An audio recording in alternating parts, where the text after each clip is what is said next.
जय श्री राधे कृष्णा साथियों। मैं भी कृष्णा ज्ञान सहारा चैनल में आपका स्वागत करती हूँ। कैसे हैं आप? आपके अच्छे स्वास्थ्य और सुखद जीवन की मंगल कामना करती हूँ। आपके अपने इष्ट देवों को कोटि कोटि नमन करते हुए, बड़ों को प्रणाम करते हुए वीडियो प्रारंभ करते हैं। साथियों, बात करेंगे अधिक मास की, पुरुषोत्तम मास की, मल मास की, जो कि 18 जुलाई से प्रारंभ होकर 16 अगस्त तक रहने वाला है। दुर्लभ संयोग में ये अधिक मास इस बार आया है। सावन के साथ संयुक्त रूप से शुभ संयोग बनाता हुआ ये अधिक मास आया है। इस अधिक मास में क्या करें क्या ना करें, लेकिन सबसे महत्वपूर्ण बात यह है कि इस अधिक मास में किस प्रकार तुलसी पूजन करें कि हमारे सारे कार्य बन जाए, भगवान श्री हरि विष्णु और माता लक्ष्मी की कृपा हमारे ऊपर बरसे, हमारे जीवन के सारे कष्ट और परेशानियां दूर हो जाए। इसी के साथ साथ तुलसी जी में हम अपनी मनोकामना कहते हुए क्या चीज बांधे। आज बात केवल और केवल तुलसी जी की होगी। आज बात केवल और केवल श्री हरि विष्णु और माता लक्ष्मी की होगी। आज बात केवल अधिक मास की होगी। इसके बाद आने वाली वीडियोस में मैं अधिक मास के नियम भी आपके साथ शेयर करूंगी। प्रतिदिन घर में हम क्या करें क्या ना करें, व्रत धारण करें तो क्या करें, नहीं व्रत करें तो क्या, वो नेक्स्ट वीडियो में। सबसे पहले तुलसी पूजन आपके हाथ से निकल ना जाए, क्योंकि अधिक मास प्रारंभ हो गया है। तो आज की वीडियो में मैं लेकर आई हूं ऐसी ही जानकारी।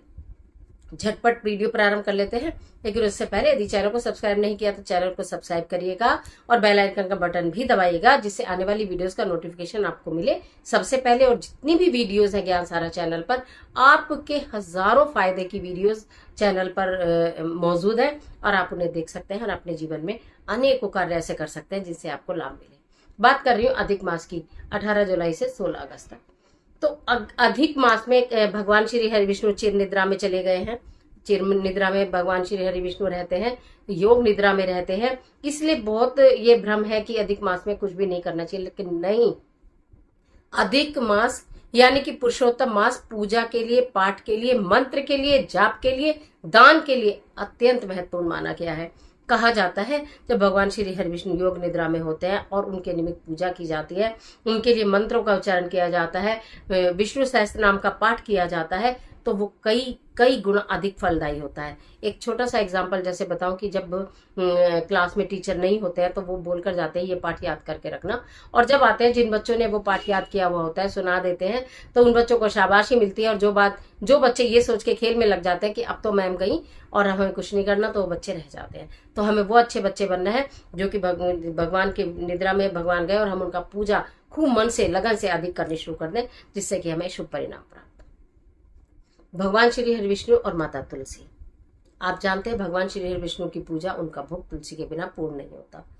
कहा जाता है अधिक मास में, जैसे कार्तिक मास में हम तुलसी पूजन बताते हैं, हम क्या बताते हैं, शास्त्री बताते हैं, और कार्तिक मास में तुलसी पूजन की महत्व है। लेकिन उसी प्रकार अधिक मास में, पुरुषोत्तम मास में तुलसी पूजन का बहुत महत्व है। अधिक से अधिक तुलसी के बिरवे यानी तुलसी के पौधे आप वितरित कर सकते हैं, मंदिर में लगा सकते हैं। आपके घर में नहीं है तो आप अपने घर में लगा सकते हैं, आपके घर में एक है तो आप अपने घर में 2 लगा सकते हैं। मैं सदैव 2 तुलसी के पौधे लगाने के लिए बोलती हूँ, एक पूजा के लिए और एक आप औषधि के रूप में यूज करें। तुलसी जी की पत्तियां, जो एक पौधा पूजा का है उसमें से पत्तियां ना तोड़ें। जो दूसरा पौधा अपने औषधि के लिए रखा हुआ है, जिसमें आप चाय में भी डालते हो, अब उसे औषधि के रूप में यूज करते हो जब कभी तबीयत खराब हो जाती है, उसी तुलसी से 2 पत्ते लेके प्रतिदिन अपने नहाने के, स्नान करने के जल में डालिए। यानी कि तुलसी की पत्ती डालकर आप स्नान करिए। जब पहला पानी आप अपने अंदर धारण करें, पहला पानी अपने अंदर धारण करें, तो उसके अंदर एक तुलसी पत्र होना चाहिए। भगवान श्री हरि विष्णु की पूजा प्रतिदिन आप करें, उनके आगे कुछ भी ना आप लगा पाए तो एक तुलसी पत्र का भोग जरूर लगाएंगे।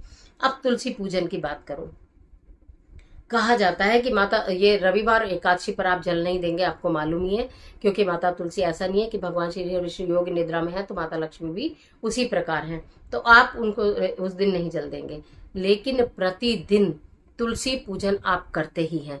अधिक मास में थोड़ा सा अधिक कर लेते हैं। थोड़ा सा अधिक कैसे कर लेंगे कि आप प्रातःकाल जब जल देंगे तुलसी जी में, नहा धोकर स्वच्छ वस्त्र धारण करेंगे, तुलसी जी में जल देंगे, तो उसमें 2 बूंद दूध थोड़ा जल दें, क्योंकि बरसात का मौसम, बहुत अधिक जल इस समय तुलसी जी ग्रहण नहीं करती हैं, कोई भी पौधे ग्रहण नहीं करते हैं, प्रकृति की ओर से बहुत वर्षा है। तो आप सामर्थ्य के अनुसार आप देखें कि आपको, पहले आप बड़ा लोटा भर के भी जल देते थे, अभी आपको लगता है कि कम देना, तो छोटा लोटा भी आप यूज कर सकते हैं। उसके अंदर 2 बूंद दूध प्रतिदिन डालना प्रारंभ कर दीजिए, सिर्फ 2 बूंद दूध। 2 बूंद दूध अपने जल में मिलाई जो आप तुलसी जी को देने वाले हैं और डालना प्रारंभ कर दीजिए। संध्या समय आप जब दीपक लगाते हैं या प्रातःकाल भी दीपक लगाते हैं तो तुलसी जी के निकट जो दीपक जलाया जाए, दीपक जलाने के बाद ओम नमो भगवते वासुदेवाय मंत्र का जाप करते हुए 7 परिक्रमा या 3 परिक्रमा जरूर करें। अगर आपका तुलसी का बिरवा पौधा ऐसी जगह रखा है कि उसके चारों तरफ आप घूम नहीं सकते, ठीक है, तो आप अपने ही स्थान पर खड़े होकर तुलसी जी के आगे हाथ जोड़कर अपने ही स्थान पर खड़े होकर क्लॉकवाइज परिक्रमा लगाइए 3 या 7 ओम नमो भगवते वासुदेवाय मंत्र की। ये वो मैं आपको जबरदस्त वाली चीजें बता रही हूँ जो आप पूजा रोज करते हैं।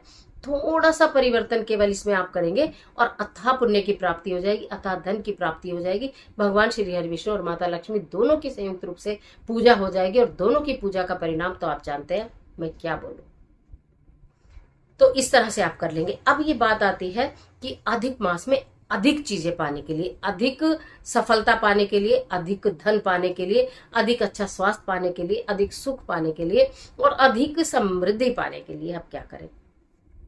कहा जाता है कि इस अधिक मास में माता तुलसी को चुनरी उड़ा दी जाती है। चुनरी आप उड़ाएं, लेकिन कभी भी माता तुलसी की चुनरी एक बार उड़ाने के बाद भूल ना जाए। जिस प्रकार हम देवी देवताओं के वस्त्र बदलते हैं उसी प्रकार माता की चुन्नी भी बदलनी चाहिए। गंदी मैली या खराब हुई चुन्नी उनके ऊपर नहीं रहनी चाहिए, इस बात का विशेष ध्यान रखिएगा। तो हमको करना क्या है कि एक मौली यानी कलावा, जो हम कलाई में बांधते हैं कलावा, वो कलावा लेकर आपको तुलसी जी की जो तना है, तना उस पर बांध देना है अपनी इच्छा बोलते हुए अधिक मास में। 18 तारीख आज हो गई है, कोई बात नहीं, पूरा अधिक मास है 16 अगस्त तक, ठीक है। 2-4 दिन बाद भी या पीरियड में सूतक पातक नहीं करेंगे तो जब आपको समय मिले, जिस दिन से आप शुरू करना चाहें उस दिन से इस कार्य को शुरू कर लीजिए। इसमें कोई दिन की बंदिश नहीं है, ठीक है। तो ये आपने एक तो कहते हैं कि जो माता तुलसी के तने में जो उनके बीच का तना है, जिसपे आपका पूरा तुलसी का बिरवा ऐसे लहर लहर लहरा रहा है, तो बीच का जो मोटा तना है सेंटर प्लेस, उसमें नीचे की तरफ ऊपर की तरफ जहां भी चाहे तो अगर कलावा बांध देते हैं तो उसके कितने आश्चर्यजनक फायदे होते हैं। माता लक्ष्मी बहुत प्रसन्न होती है। अगर आप ये धागा मनोकामना मांगते हुए, कोई आपके मन में इच्छा है कि विवाह नहीं हो रहा, कि नौकरी नहीं लग रही, कारोबार नहीं चल रहा है, घर में लड़ाई झगड़े कलेश फैले हुए हैं, दुख है, दरिद्रता है, गरीबी है, कुछ भी है, इन सब चीजों को दूर करना है, ऐसे भी कुछ इच्छा रखते हैं तो लाल मूली आप बांध दीजिए। और अब एक विशेष उपाय ये है कि अगर आपको तुरंत परिणाम चाहिए, तुरंत परिणाम चाहिए कि पूरा अधिक मास का तो 1 महीना है और मुझे तुरंत परिणाम चाहिए, मैंने बहुत मेहनत की है, मैं बहुत परेशान हो गया लेकिन मुझे आउटपुट नहीं मिल रहा है, तो उसके साथ 5 साबुत हल्दी की गांठ, ठीक है। जो कलावा है, एक कलावा लीजिए, उसमें 5 साबुत हल्दी की गांठ बांधिए, अच्छे से टाई कर सकते हैं, और उसको आप तने के साथ, जैसे ये 5 हल्दी की गांठ है, आपने इसको कलावे से बांध दिया और इन बंधी हुई को आपने एज इट इज ऐसे करके कलावे के साथ तने के साथ बांध दिया। लटकी नहीं रहेंगी, लग जाएंगी उसमें जो तना है उसका, उसके साथ ऐसे 5 की 5 बांध देना। पूरा बंच आपको बांधना है, लटकाना नहीं है। देखिए मैं स्पष्ट बता रही हूँ, लटकाना नहीं है, आपको ऐसे करके इस तने के साथ ऐसे करके बांध देना है। सिर झुका के प्रणाम करना है। ओम धनाय नमः लक्ष्मी माता का मंत्र है और ओम नमो भगवते वासुदेवाय विष्णु भगवान का मंत्र है। दोनों ही मंत्र का उच्चारण 11 बार, 21 बार, जितनी बार भी आपके सामर्थ्य करें और परिक्रमा कर लें। ऐसा एक ही बार करना है, चाहे आप खाली कलावा बांध रहे हैं, और विशेष इच्छाओं के लिए, शीघ्र इच्छा पूर्ति के लिए आप उसमें 5 हल्दी की गांठ भी बांध रहे हैं, तो उनको आप टाई करें और उसके बाद आप मंत्र के जाप करते हुए परिक्रमा करें। आप ये देखेंगे कि आपको विश्वास नहीं होगा कि कितनी जल्दी आपके कार्य बनने प्रारंभ हो गए। सारी कार्यों के बीच की बाधाएं, रुकावट दूर हो गई और आपके कार्य बनने प्रारंभ हो गए। तुलसी जी का पौधा वैसे भी अपने आप में दिव्य पौधा है, औषधि से भरपूर तो है ही है, लेकिन वैसे भी दिव्य पौधा है। भगवान श्री विष्णु माता लक्ष्मी का वास माना जाता है। जिस घर में पौधा होता है, कहते हैं तुलसी का पौधा घर के बाहर लगाया जाता है, घर के बाहर, मेन गेट के बाहर नहीं, आंगन में। क्यों? जिससे कि घर के अंदर नेगेटिविटी प्रवेश ही ना करे। लेकिन तुलसी का पौधा या गमला जो भी आप लगाते हैं, पहले भी वीडियो बताई थी, उसमें बहुत सावधानी से भी लगाना चाहिए, कहीं भी नहीं रख देना चाहिए, किसी खराब जगह पर या किसी ऐसे पौधे के पास नहीं रख देना चाहिए। तुलसी जी में कभी भी शिवलिंग भी नहीं रखना चाहिए। आपको बहुत सारी चीजों का ध्यान रखना चाहिए। पूजनीय पौधा है, ऐसा नहीं कि हमने तो तुलसी का पौधा लगाया हुआ, वहाँ पे झाड़ू भी रखी है, वहाँ पे कपड़े भी रखे हैं, वहां पर सारे कूड़े कबाड़े पत्ते भी गिरे हुए हैं और आप उसका कुछ ध्यान नहीं कर रहे हैं, तो इसका मतलब यह है कि आप उसकी पूजा नहीं कर रहे हैं। अगर आप पूजा कर रहे हैं तो फिर आप उसको बहुत संभाल कर रखिए। तो तुलसी जी को घर में रखने के फायदे भी बहुत है, और अगर आप सही तरीके से नहीं रखते तो उसके नुकसान भी बहुत है। तो इसलिए बहुत सावधानी से रखें। अधिक मास है, मैंने बता दिया किस प्रकार तुलसी पूजन करना है। प्रतिदिन 2 बूंद दूध डालकर आपको तुलसी में जल देना होता है, परिक्रमा करनी है और दिया लगाना है।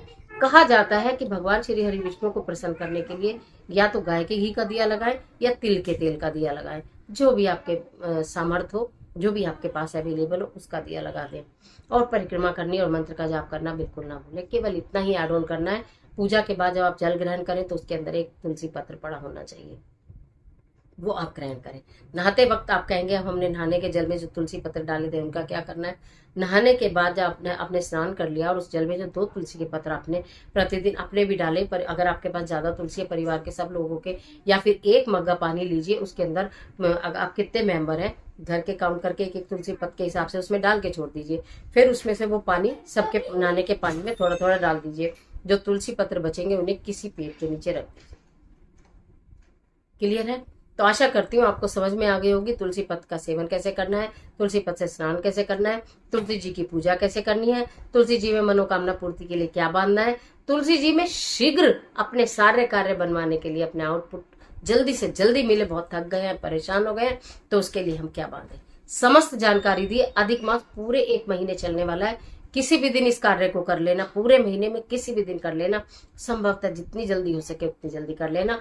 जल्दी चीजें चाहिए तो जल्दी कर लेना। भगवान श्री हरि विष्णु की पूजा करना बिल्कुल मत भूलना। माता लक्ष्मी के मंत्रों का जाप करना बिल्कुल मत भूलना, क्योंकि ये अधिक मास में जितनी अधिक पूजा करेंगे, जितने अधिक ईश्वर के मानसिक रूप से, बौद्धिक रूप से और जैविक रूप से, यानी कि जिह्वा से, मन से और विचारों से अगर आप प्रभु के समीप रहते हैं तो आपको अथाह पुण्य की प्राप्ति होती। आपके जीवन के कष्ट भगवान श्री हरि विष्णु दूर करते हैं। अधिक मास की अधिक महिमा है, और वीडियोस में इसके बारे में विशेष रूप से और भी बताऊंगी। फिलहाल मैंने जल्दी से ये वाला उपाय बताया क्योंकि तुलसी जी की पूजा जरूर ही जरूर करनी है, कुछ तरीका बदलकर जो मैंने बताया। तो आज के लिए इतना ही, इजाजत दीजिए। आशा करती हूँ वीडियो आपके लिए बहुत उपयोगी साबित होगी। मिलती हूँ एक और जबरदस्त वीडियो के साथ, तब तक हंसते रहिए, मुस्कुराते रहिए, अपना और अपने अपनों का ख्याल कीजिए। वीडियो अच्छी लगे तो लाइक कीजिए, जितना चाहे अपने फ्रेंड के साथ शेयर कीजिए। इस तरह के तमाम वीडियोस के लिए चैनल को सब्सक्राइब जरूर कर लीजिएगा। कमेंट बॉक्स में ओम धनाय नमः, ओम नमो भगवते वासुदेवाय, राधे राधे कुछ भी लिखिए, लेकिन लिखिए जरूर। ईश्वर आपकी